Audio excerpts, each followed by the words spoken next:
Have you ever felt like you're facing an impossible situation? Like what you have is just not enough to meet the overwhelming need in front of you? Today, we're diving into one of the most famous stories ever told. A story about scarcity turning into incredible abundance.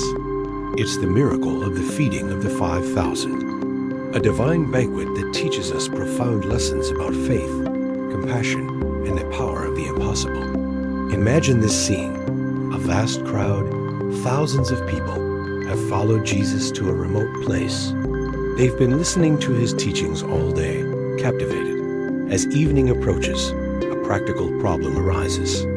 These people are hungry. The disciples, looking at the massive crowd, see only a problem. They tell Jesus, "Send the crowds away so they can go to the villages and buy themselves some food."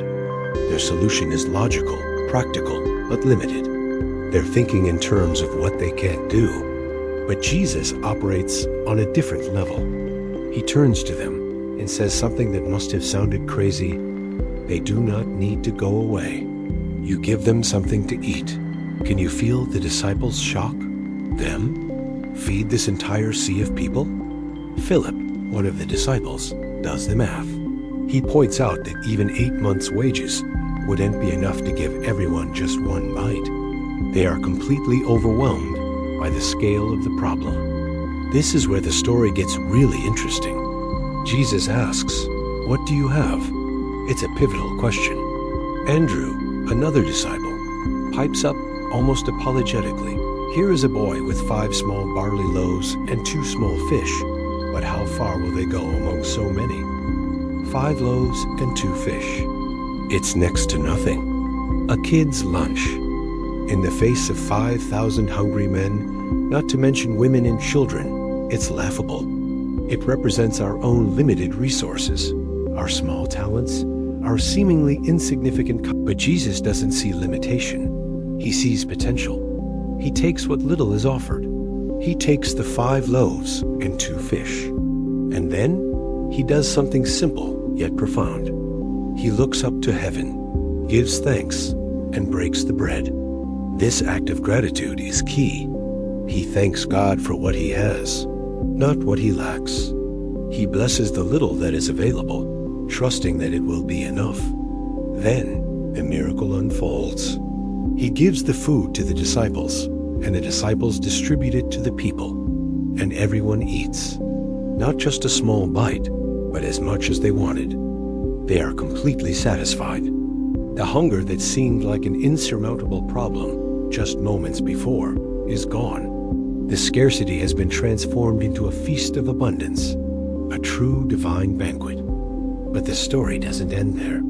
After everyone is full, Jesus gives another instruction. Gather the pieces that are left over. This is an incredible detail. They collect the leftovers and they fill 12 baskets. 12. They started with a small lunch that could barely fit in one basket and ended with 12 baskets overflowing with leftovers. This wasn't just a miracle of sufficiency.